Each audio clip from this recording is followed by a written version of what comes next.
नमस्कार साथियों, मैं योगेश जोशी और आपके राजस्थान गवर्नमेंट ऑफ राजस्थान है उसकी ऑफिशियल वेबसाइट पे आपके राजस्थान जीके से संबंधित बहुत सारे इम्पोर्टेंट पॉइंट और टॉपिक्स दे रखे हैं। जैसे राजस्थान की योजनाएं, किले, दर्शनीय स्थल, राजस्थान कला संस्कृति, इतिहास, इससे संबंधित बहुत सारे इम्पोर्टेंट टॉपिक दे रखे हैं। तो इस क्लास में हम आपके जो गवर्नमेंट ऑफ राजस्थान की जो ऑफिशियल वेबसाइट है उसमें जो टॉपिक या पॉइंट दे रखे हैं उनको डिस्कस करेंगे। तो ये आपके जो गवर्नमेंट ऑफ राजस्थान है उसकी ऑफिशियल वेबसाइट है। इस पे है ना आपके जो दर्शनीय स्थल करके टॉपिक दिया गया है। इसमें आपके बहुत सारे ये cultural tourism, forts, lakes, mountain, museum, ठीक है, ये बहुत सारे पॉइंट दे रखे हैं। तो इस क्लास में हम आपके ना किसके बारे में डिस्कस करेंगे, दुर्गों के बारे में डिस्कस करेंगे, जो कि आपके राजस्थान गवर्नमेंट की ऑफिशियल वेबसाइट पे दे रखे हैं। ठीक है, तो शुरू करते हैं। तो हम देखते हैं कि आपके ये जो दुर्ग है वो बहुत सारे दे रखे हैं। अचलगढ़ दुर्ग और कुंभलगढ़ दुर्ग, कुल मिला के आपके जो वेबसाइट पे कुल 43 दुर्गों के बारे में दे रखा है। तो धीरे धीरे उनको शुरू करते हैं। तो सबसे पहले हम देखते हैं जो वेबसाइट पे आपके दे रखा है कौन सा दुर्ग, कुंभलगढ़ दुर्ग। कौन सा? कुंभलगढ़ दुर्ग। तो कुंभलगढ़ दुर्ग है वो कहाँ है? उदयपुर से 64 किलोमीटर उत्तर पश्चिम में स्थित है। कुंभलगढ़ दुर्ग क्या है? महाराणा प्रताप की जन्म स्थली है। तो महाराणा प्रताप का जो जन्म स्थान है वो कहाँ है? कुंभलगढ़ दुर्ग है। तो ये बात याद रखनी है कि कुंभलगढ़ दुर्ग क्या है? महाराणा प्रताप का जन्म स्थान है। नेक्स्ट हम देखते हैं कुंभलगढ़ चित्तौड़ के बाद मेवाड़ का दूसरा सबसे महत्वपूर्ण किला है। सबसे महत्वपूर्ण तो चित्तौड़गढ़ माना जाता है, उसके बाद दूसरे नंबर पे माना जाता है कुंभलगढ़ माना जाता है। नेक्स्ट हम देखते हैं, अगला है कि है ना 7 विशाल, कुंभलगढ़ दुर्ग में क्या है? 7 विशाल और भव्य प्रवेश द्वार है। ठीक है, कितने हैं? 7 जो प्रवेश द्वार पाए जाते हैं कुंभलगढ़ के दुर्ग में। कुंभलगढ़ दुर्ग का जो निर्माण करवाया था वो किन्होंने कराया था? महाराणा कुंभा ने करवाया था। महाराणा कुंभा ने कुंभलगढ़ दुर्ग का निर्माण करवाया था।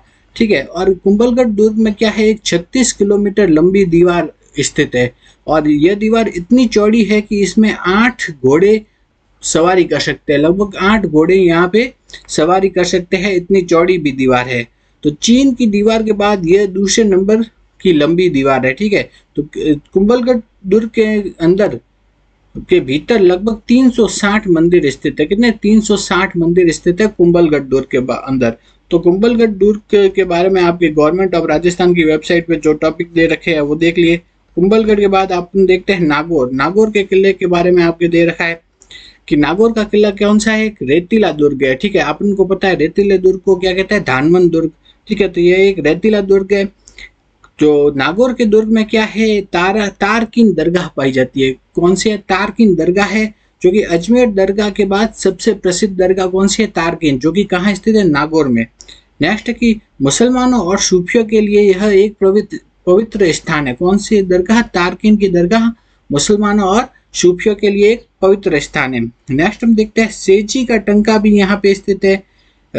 सेजी का टंका क्या है? एक प्रसिद्ध संत की समाधि है, जो कि कहाँ स्थित है? नागौर में। नेक्स्ट है, इसके अलावा अमर सिंह राठौड़ का स्मारक, बंसीवाला मंदिर, श्रीनाथ जी की छतरी, ये सब स्थित है नागौर दुर्ग में। और नागौर दुर्ग को क्या है? ये नागौर दुर्ग के बारे में है, दे रखा है। ठीक है, अब हम आगे देखते हैं नागौर दुर्ग के बारे में। बात देखते हैं बाला किला। कौन से दुर्ग? बाला किला जो आपके वेबसाइट पे दे रखा है उसके बारे में देखते हैं। तो बाला किला कहाँ स्थित है? अलवर में। तो ये याद रखना इंपॉर्टेंट है, पूछा जाता है कि बाला किला कहाँ स्थित है? अलवर में। ठीक है, तो इसके बाद हम देखते हैं कि इस किले का निर्माण हाथों से गुजरने के बाद किसने करवाया था? हसन खां मेवाती ने कराया था।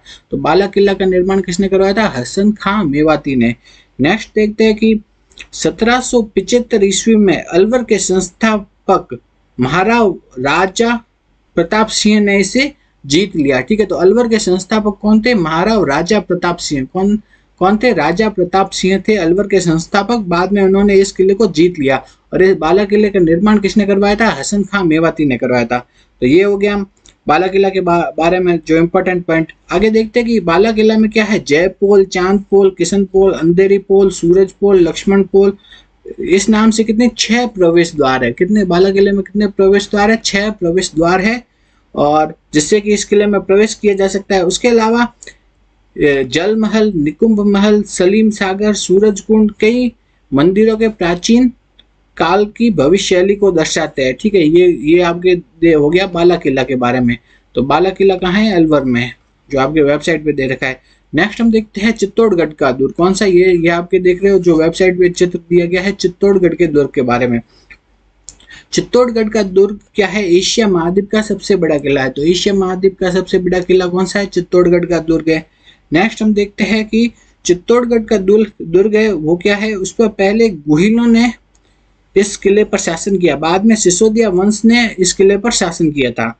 नेक्स्ट हम देखते हैं यह देश का सबसे बड़ा किला है और एक प्रसिद्ध पर्यटन स्थल है। तो ये चित्तौड़गढ़ क्या है? देश का सबसे बड़ा किला है। और प्राचीन काल में किसकी राजधानी थी? मेवाड़ की राजधानी था चित्तौड़गढ़ का दुर्ग। तो चित्तौड़गढ़ के दुर्ग के बारे में देख लिया। अब हम देखते हैं लोटवाड़ा। क्या है? लोटवाड़ा दुर्ग दे रखा है आपके वेबसाइट पर। लोटवाड़ा दुर्ग कहाँ है? जयपुर से 110 किलोमीटर की दूरी पर स्थित है और इसे ठाकुर गंगा सिंह ने 17वीं शताब्दी में बनाया था। तो लोटवाड़ा के दुर्ग को किन्होंने बनाया था? ठाकुर गंगा सिंह ने 17वीं शताब्दी में। उसके बाद देखते हैं तिमनगढ़ का किला। कौन सा? तिमनगढ़ का किला। तो तिमनगढ़ का किला कहाँ है? करौली से 42 किलोमीटर दूर मासलपुर में स्थित है। तो तिमनगढ़ का किला कहाँ है? करौली में। करौली से 42 किलोमीटर दूर मासलगढ़ स्थान है, वहां पर स्थित है। इस किले से क्या है? अतुलनीय पुरातात्विक मूर्तियां मिली है। अतुलनीय पुरातात्विक मूर्तियां मिली है इस किले से।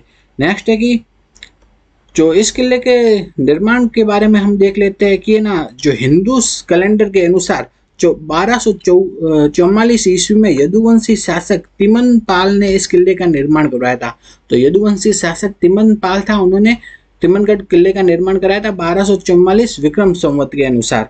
नेक्स्ट देखते हैं कि प्राचीन काल की कृतियों से पता चला है कि इस किले का निर्माण एक शिल्पकार और कला प्रेमी ने किया होगा, बाद में जिसको कि शासकों ने अपने कब्जे में ले लिया था इस दुर्ग को।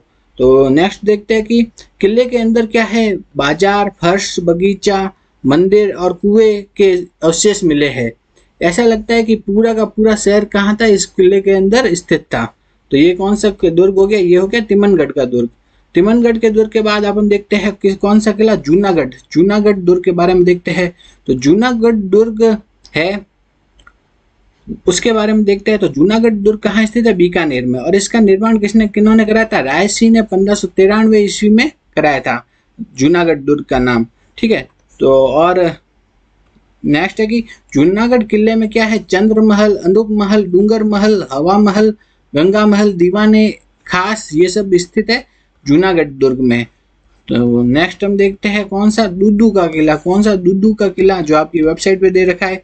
तो वेबसाइट पे आपके इतना ही दे रखा है कि यह ऐतिहासिक महत्व और व्यवसाय की दृष्टि से एक समृद्ध ऐतिहासिक पृष्ठभूमि है, ये दे रखा है आपके वेबसाइट पे। नेक्स्ट हम देखते हैं बाड़मेर का किला। कौन सा? बाड़मेर का किला है ये। तो बाड़मेर का किला, इसका निर्माण किसने कराया था? रावत भीमा नाम के एक शासक ने करवाया था। 1552 ईस्वी में करवाया था। रावत भीमा ने 1552 ईस्वी में बाड़मेर के किले का निर्माण करवाया था। नेक्स्ट हम देखते हैं अगला दुर्ग है कि बदनौर का किला। कहाँ? कौन सा है? बदनौर। बदनौर का किला, उसके बारे में देखते हैं। बदनौर का एक भीलवाड़ा जिले की आसीन तहसील में स्थित छोटा सा गांव है। तो बदनौर का दुर्ग कहाँ है? बदनौर का दुर्ग है आसिंद भीलवाड़ा में। बदनौर का दुर्ग कहाँ स्थित है? आसिंद भीलवाड़ा में स्थित है बदनौर का दुर्ग। ठीक है। तो आपसे ये पूछा जाता है कि बदनौर का दुर्ग कहाँ है? आसिंद भीलवाड़ा में। नेक्स्ट देखते हैं ये वाला दुर्ग। ये वाला दुर्ग कौन सा है? खीवसर का दुर्ग। पहले ये दुर्ग था, वर्तमान में इसे एक होटल के रूप में परिवर्तित कर दिया गया है। तो नागौर से 42 किलोमीटर दूर राष्ट्रीय राजमार्ग संख्या 65 पर जोधपुर की ओर स्थित है। ठीक है। नागौर और जोधपुर के बीच में स्थित है ये दुर्ग, खीवसर का दुर्ग।